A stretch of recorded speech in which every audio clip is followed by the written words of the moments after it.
Bom, eu comecei como repórter do jornal Folha de Londrina, no Paraná, em 69.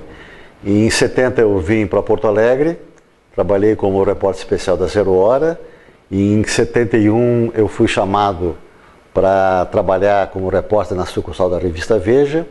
Em 73 eu assumi a chefia da sucursal da revista e fiquei até 80, quando eu me transferi para Brasília. E lá eu dirigi as sucursais das revistas Veja, Isto É, Afinal, fui diretor da sucursal do Estado de São Paulo, fui chefe de redação do Jornal do Brasil e fui colunista político do Correio Brasilense, tinha uma coluna chamada Brasília DF, e no Jornal do Brasil, editando o Informa JB, na época em que era dirigido pelo Paulo Henrique Amorim. Bom, é natural que na ditadura a gente acaba tratando de política, apesar de todas as restrições de liberdade que uma ditadura impõe sobre o ofício da liberdade de expressão. E a gente sempre escolhe o lado, né? O lado do jornalista é o lado da verdade, da livre expressão, da democracia, e aí sempre em atrito com as forças do regime vigente, que impõem a censura, que consideram todos inimigos comunistas, subversivos, e a gente tem que lidar com isso. Então, forçosamente, nós somos obrigados a lidar com essa visão política do processo, na medida em que a gente confronta a ditadura no seu dia a dia.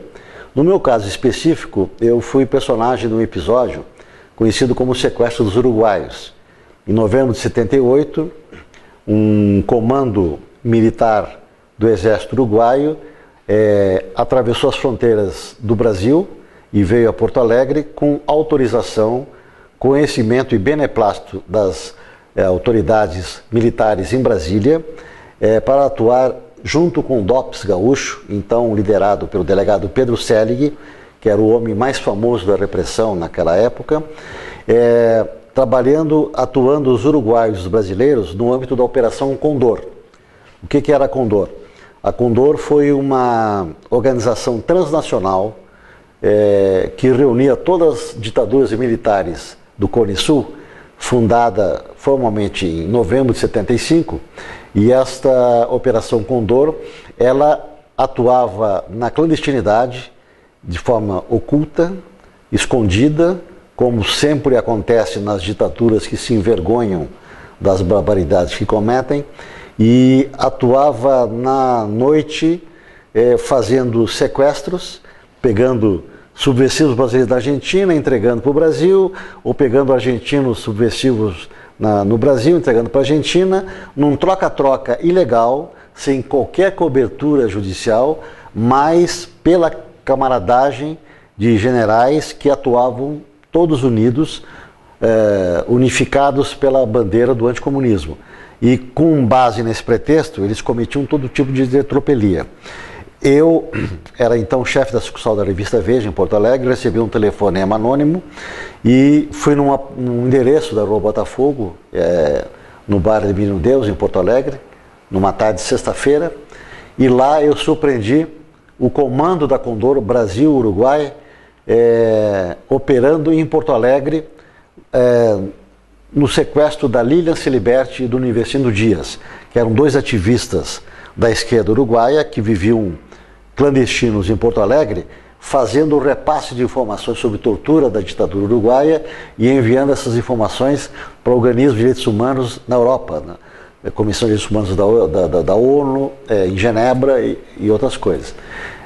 Quando eu cheguei lá, eu flagrei o momento da prisão, denunciei a operação, diante da aparição inesperada de repórteres, foi abortada e eles tiveram que fugir às pressas de Porto Alegre, e o fato de ter aparecido testemunhas involuntárias no meio da operação, em pleno voo da Condor, obrigou a que eles não matassem os sequestrados, que a praxe da Condor era prender, sequestrar, torturar e matar e desaparecer. No caso, como eu tinha visto a Lilian Celiberti presa no apartamento dela, eles foram obrigados a manter vivos o Universindo, a Lília e os dois filhos da Lília, Camilo e Francesca, de 8 e 3 anos, e nós dois, as testemunhas do sequestro, eu como chefe da sucursal da Veja e o João Batista Scalco, que era o fotógrafo da revista Placar, que estava me acompanhando no momento. Nós dois levamos o revólver na cara da equipe do DOPS, que nos recebeu na porta do apartamento, imaginando que nós éramos uruguaios da organização clandestina da Lírio Investindo. Esse episódio virou um fiasco internacional, virou um escândalo internacional no final do governo Geisel, na transição para o governo Figueiredo. E é um episódio muito importante na Operação Condor, porque é a única ação clandestina da Condor que foi flagrada em pleno voo, obrigando a abortar a operação, que ficou frustrada. Não puderam matar os sequestrados. Todos os outros casos de Condor, no Uruguai, na Argentina, no Chile, no Paraguai, no Brasil, são informações assim fugazes de, olha, subiu uma pessoa e nunca mais souberam. Nesse caso específico de Porto Alegre, o caso foi flagrado em plena ação e os nomes foram dados. Depois de 2 anos de investigação, eu consegui identificar os 2 funcionários do DOPS que participaram da ação, o Didi Pedalada, um ex-jogador do Internacional, que era inspetor do DOPS naquele momento, e o inspetor João Augusto da Rosa, ambos da equipe do delegado Pedro Selig. Este foi o primeiro fracasso funcional da missão sempre de sucesso do Selig, que era a figura mais temida da repressão no Rio Grande do Sul.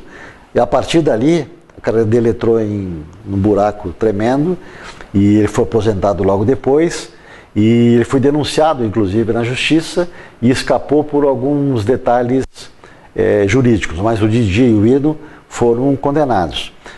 Esse episódio foi muito importante do ponto de vista jornalístico. Foi uma cobertura que demandou 2 anos de investigação, minha e da minha equipe na Veja, entre 78 e 80. Essa série de reportagens me rendeu o Prêmio ESSO, que é o maior prêmio de jornalismo brasileiro.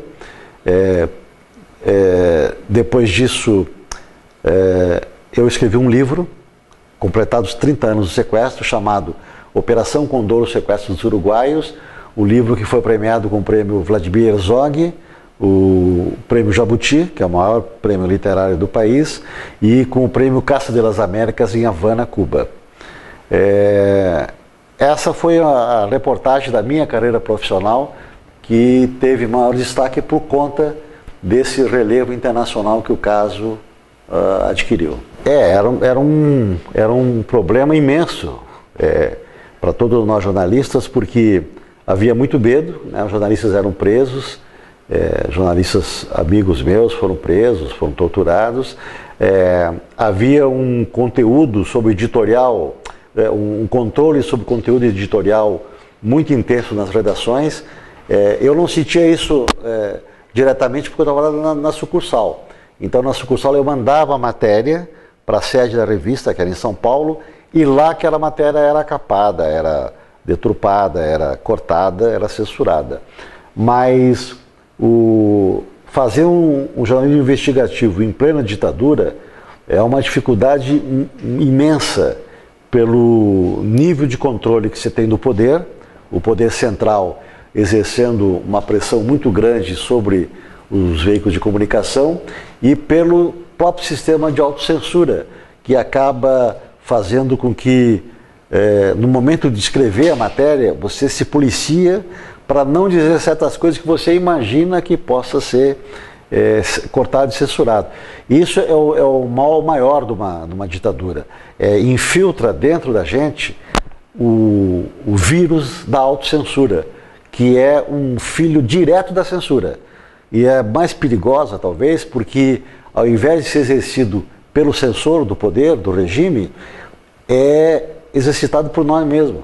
Porque a gente, sem perceber, de forma quase inconsciente, acaba cortando algumas coisas. Pô, mas se eu contar isso aqui, a matéria não vai sair. E na tua ansiedade, na tua angústia pela publicação da matéria, às vezes a gente cai na armadilha de a gente mesmo cortar uma informação. Então é um dilema muito intenso que muitos jornalistas sofreram na época da ditadura, e isso deixa marca na qualidade do conteúdo do jornalismo para sempre. Quando eu fui fazer o livro, 30 anos depois, o livro foi lançado em 2008, 30 anos depois do sequestro, que foi em 78. Eu tinha começado lá atrás, em 1980, uma tentativa do livro que era plena ditadura, ainda era governo Figueiredo, então não prosperou e eu arquivei, deixei na gaveta. Aí voltei a mexer com o livro em 2006, pensando na data dos 30 anos, que era 2008. E nessa investigação, sempre me causou muita dúvida a informação de que na fundação da Condor, em novembro de 75, no Santiago do Chile, estavam 6 países do Cone Sul, Brasil incluído. E na ata de encerramento do encontro, estava lá a assinatura de 5 países, Argentina, Uruguai, Chile, Bolívia e Paraguai. E o Brasil não estava. E aí eu comecei a me perguntar por que isso. Todos nós tínhamos a informação de que o Brasil estava lá, mas não estava na ata. E eu fiquei 2 anos investigando essa pista e consegui descobrir o nome dos 2 oficiais brasileiros que estavam lá participando da fundação por ordem direta do general João Batista Figueiredo, então chefe do SNI, convidado pessoalmente pelo coronel Manuel Contreras, que era o chefe da DIN, a Polícia Política do ditador Augusto Pinochet, escolhidos pelo Figueiredo e pelo presidente da República, general Ernesto Geisel. Só que o Geisel deu a seguinte instrução para os 2 brasileiros que iriam representar o país lá. Vocês não assinam nenhum documento e vocês estão lá apenas na condição de observadores. E isso explica por que no documento final não tem a assinatura deles. E eu pesquisei e descobri que eram 2 veteranos da guerrilha do Araguaia, 2 oficiais do Serviço Secreto do Exército, o Centro de Informações do Exército, o CIE. Um deles era o coronel Flávio Demarco, que era amigo íntimo do Figueiredo, chegou a ser diretor administrativo do Palácio do Planalto quando o Figueiredo assumiu a presidência, e o outro era o major de cavalaria Taumaturgo Sotero Vaz, paraquedista, boina preta, tropa de elite, que também atuou no Araguaia, tanto ele quanto o coronel Flávio. E eles foram os 2 brasileiros representando o Brasil nessa reunião. Essa informação foi publicada pela primeira vez no meu livro, Operação Condor, e isso mostra o cinismo da ditadura brasileira, né? Ela participa das coisas feias, as coisas que provocam vergonha, mas finge que não tem nada a ver com aquilo. O fato do presidente da República ter proibido os 2 de assinar a ata e aparecer apenas como observadores para eximi-los da impressão digital na fundação da Condor, mostra bem o nível de cinismo da ditadura brasileira, que tenta sempre parecer mais boazinha do que as outras, a ponto que em 2009 a Folha de São Paulo publicou um editorial, até hoje lamentado por todos, dizendo que o que houve no Brasil não foi uma ditadura, mas uma ditabranda. Fez uma piada de mau gosto, ignorando a dor das famílias de 400 pessoas que morreram sob tortura e sobre violências da ditadura, e dos 144 desaparecidos que até hoje sumiram do mapa e ninguém descobre onde está. E isso tudo é produto da ditadura, que não ficou apenas nessas 400 vítimas. Essa ditadura fechou o Congresso 3 vezes, prendeu 500 mil brasileiros, investigou 200 mil, exilou 10 mil, fez intervenções em 1.200 sindicatos, botou o decreto 477 para punir estudantes e banir professores da universidade mais rebelde, fundou a Operação Condor, entre outros, e gerou 21 anos, a mais longa ditadura da nossa história. E ainda querem que a gente chame isso de ditabranda.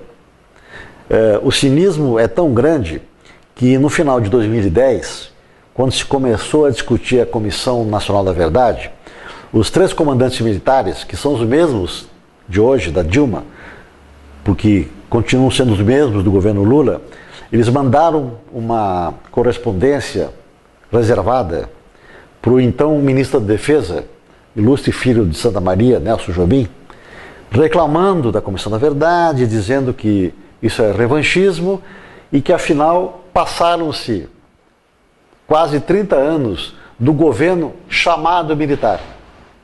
Chamado militar. Quer dizer, eles ainda tiveram a ousadia de mostrar uma certa dúvida de que tudo aquilo que eles fizeram ao longo de 21 anos possa ser chamado de governo militar.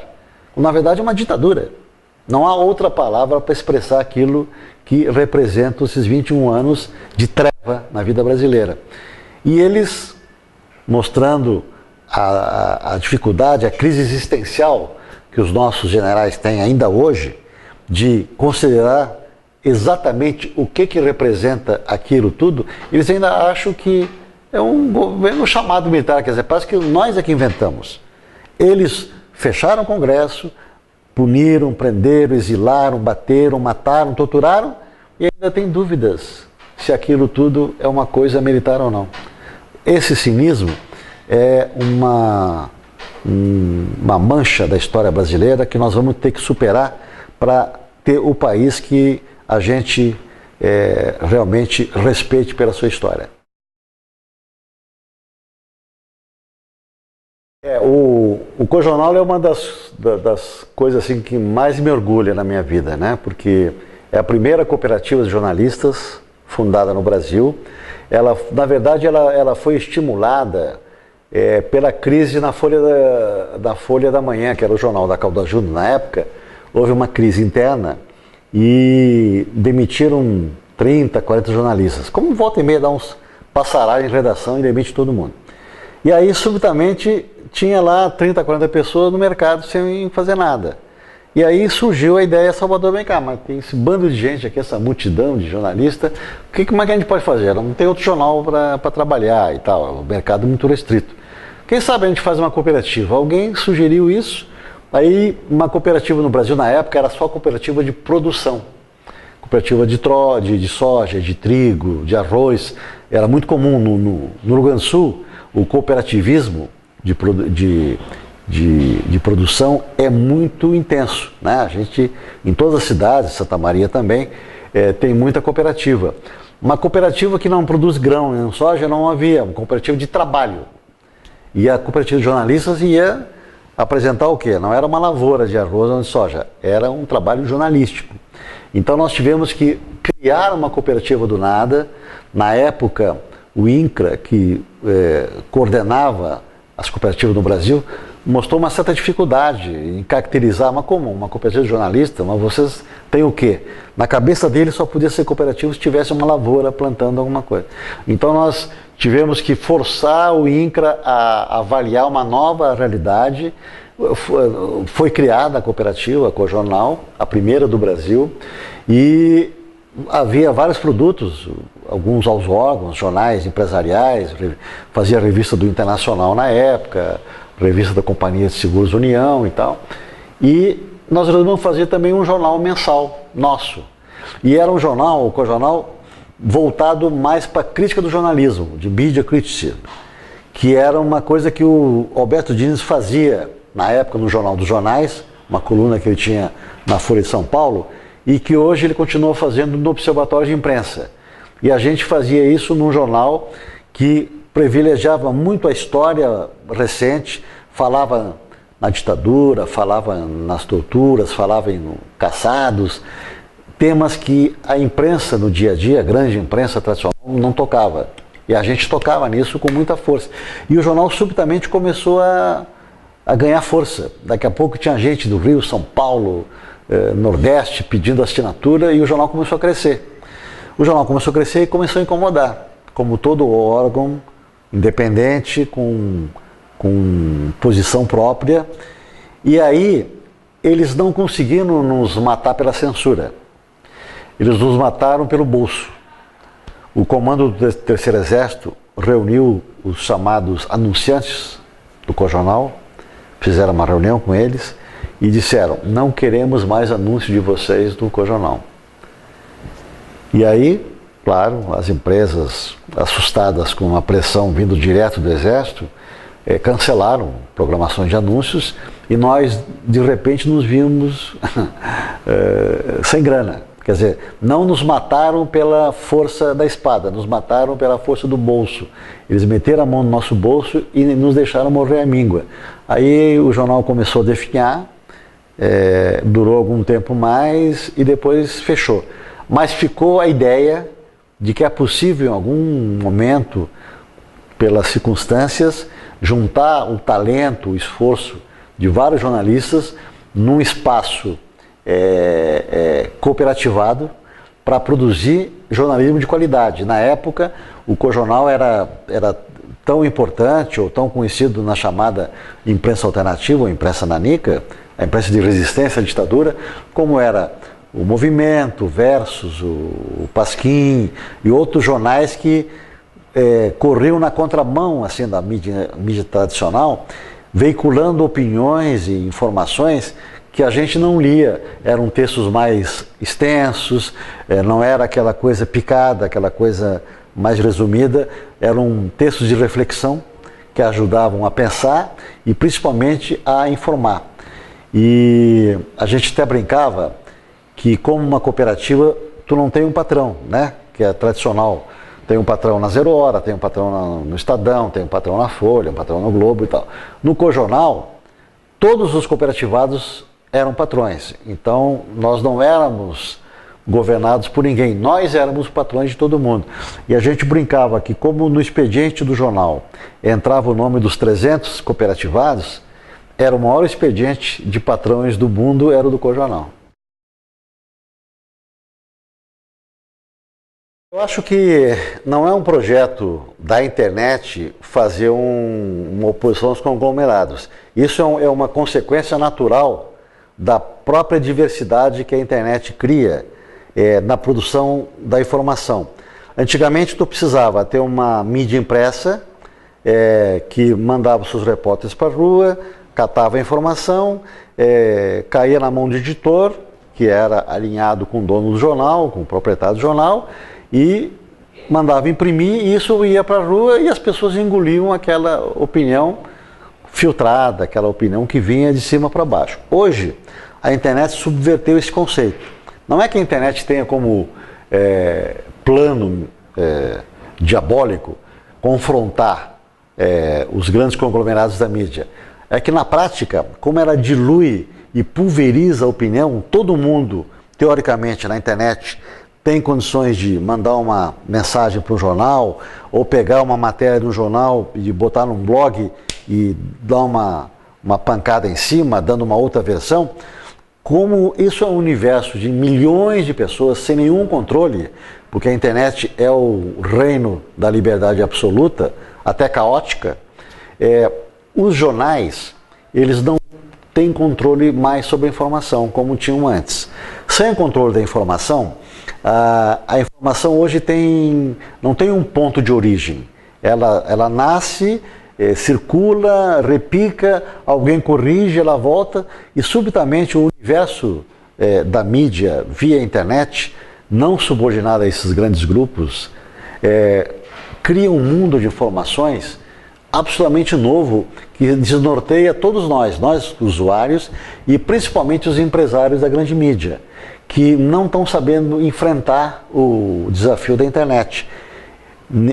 Esse fenômeno acaba reduzindo a tiragem dos jornais.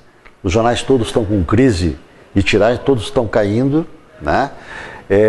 Os anunciantes já se pulverizam, eles anunciam nos jornais, mas também anunciam na internet, em blogs. Então o resultado, está havendo uma nova acomodação do mercado da informação na base extremamente instável gerada pela internet, em cima da liberdade absoluta e plena. Eles não sabem como cobrar a edição eletrônica dos seus jornais, eles não sabem como produzir a receita da publicidade em cima dos seus portais, e eles não sabem como evitar que todo mundo leia o seu jornal. Porque embora eles tenham criado a ideia do paywall, que é o bloqueio para quem não é assinante, Nada impede que um assinante pegue aquela matéria, copie e pum, detona na rede. Então, sempre existe uma maneira para vazar uma notícia que supostamente é privilégio da Folha, ou do Estadão, ou da Veja. Então, isso aí nós estamos num processo de acomodação de terreno em que ninguém sabe exatamente onde vai se plantar o fundamento da nova indústria da mídia. O que a gente sabe que a mídia que está nascendo por aí é uma coisa diferente de tudo que a gente já conheceu, porque ela não tem uma base física, né? Quando o Wikileaks vira um grande site de vazamento de informações, tu não sabe nem fisicamente onde é que está o Wikileaks. E é a coisa que mais transtorna o grande poder do mundo, que é os Estados Unidos. O Wikileaks consegue vazar 300 mil documentos do Departamento de Estado, mostrando operações secretas, telegramas confidenciais e constrangedores de diplomatas e tal, e tu não tem uma base física para saber, olha, vai lá e manda a polícia pegar o pessoal do Wikileaks e prender e trazer para cá. Onde fica o Wikileaks? Tu sabe onde é que fica? Eu não sei, ninguém sabe. Porque a internet é esse mundo sem fronteira. E cada vez mais transnacional, planetário.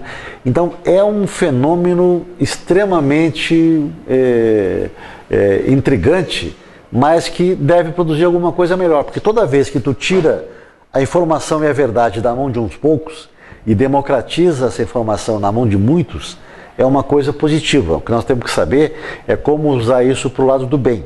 Uma coisa que me incomoda na internet é a cultura do anonimato. Eu acho que o anonimato é uma coisa que rebaixa o debate, na medida em que você pode usar qualquer apelido escabroso ou boboca, você pode fazer o comentário mais ofensivo, mais grosseiro, usar o palavrão mais cabeludo e o debate vai lá para o pé. Eu acho que na hora em que você determina a extinção disso, você qualifica o debate, porque as pessoas, quando aparecem com a sua própria cara, as pessoas tendem a se comportar de uma forma melhor, mais equilibrada e de uma forma mais qualificada. Eu acho que o anonimato na internet é o mesmo processo dos black bloc nas manifestações de rua. Eu acho a atuação dos black bloc uma atuação absolutamente estúpida, absolutamente irracional, porque apelam para uma violência sem nenhum tipo de argumento, sem nenhuma bandeira, sem nenhuma mensagem. Quebram por quebrar. Resultado, botam a máscara, como botam os anônimos da internet, e saem para a rua para quebrar tudo. Qual é o efeito político mais relevante dos black bloc na vida brasileira? Milhões de brasileiros foram às ruas nas manifestações monumentais de junho passado. Agora, quando se convocam pelas redes sociais novas manifestações, o povo subiu da rua. Por quê? Afugentados pelos black bloc. Os mascarados que só entram lá para dar porrada e para fazer bobagem, para quebrar, incendiar o ônibus, quebrar vitrine, o diabo e tal, como se isso fosse um grande processo de conscientização política. Não é. Então, o mesmo raciocínio que leva uma pessoa a botar uma máscara e tomar o comando de uma manifestação de rua, é o mesmo princípio que leva alguém a ir para a internet e vestir a máscara do anonimato para dizer besteira. Acho que os dois rebaixam o debate e reduzem o nível da democracia. Olha, o maior grupo de TV do país, que hoje é o segundo maior grupo privado, que é a Rede Globo, ela se fez, cresceu e multiplicou sob a sombra da ditadura. A Rede Globo foi fundada em 65, um ano após o golpe militar.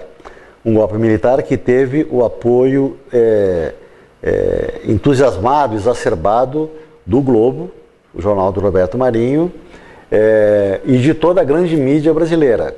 A Folha de São Paulo, o Estado de São Paulo, o Jornal do Brasil, todos os jornais, todos eles, sem nenhuma exceção, apoiaram o golpe. Na verdade, houve uma única exceção. O jornal Última Hora, de Samuel Weiner, que era um jornal ligado a Getúlio Vargas, ao PTB, o getulismo, e que defendeu a ordem constitucional. Com exceção da Última Hora, todos os outros embarcaram de cabeça no apoio ao golpe. O Globo apoiou o golpe em 64 Em 65 ganhou seu canal e começou aí a Rede Globo, que hoje é um império de 122 emissoras afiliadas dentro do território brasileiro, cobrindo 99,5% dos municípios brasileiros. Então, o melhor exemplo de que a mídia prosperou à sombra da ditadura é a Rede Globo, que era o braço visível mais forte da comunicação e da mídia nacional até hoje, né? Tem jornal, tem rádio, tem internet, tem tudo hoje. Os outros jornais começaram a divergir do golpe a partir de 68, quando existe o golpe dentro do golpe com o AI-5, quando os radicais linha dura tomam conta da própria ditadura e instalam censores dentro das redações. Aí os censores começaram a atrapalhar o negócio industrial dos jornais. E aí eles começam a ficar contra a ditadura. Então é nesse momento em que o Estado de São Paulo começa a preencher espaços em branco com os versos de Camões, e o Jornal da Tarde, também censurado do grupo Estado de São Paulo, começa a publicar receita de bolo. A Veja publica diabinhos para cobrir espaços censurados. Então, nesse momento, a grande imprensa, acuada pela linha dura do regime, começa a divergir da ditadura e começa a publicar coisas, e a ditadura irritada censura mais, e esse processo vai até o governo Geisel, quando ele começa a distensão na área da mídia. Muitas pessoas imaginam que a imprensa teve uma postura, um papel heróico em relação à ditadura por conta desse episódio de 68 em diante. Não é verdade. A imprensa, como instituição, apoiou pesadamente o golpe contra o presidente constitucional João Goulart, e apoiou a instauração da ditadura e apoiou as primeiras prisões ilegais. Ela não teve nenhum tipo de observação contra. Ela só começou a reagir a partir do momento em que ela mesma começou a ser afetada diretamente pelos agentes da repressão. Então, é importante destacar que nesses 50 anos que duraram a ditadura, a mídia teve um papel muito importante para apoiá-la e sustentá-la e defendê-la. E isso vai permanecer sempre como uma mancha indelével na biografia da imprensa brasileira.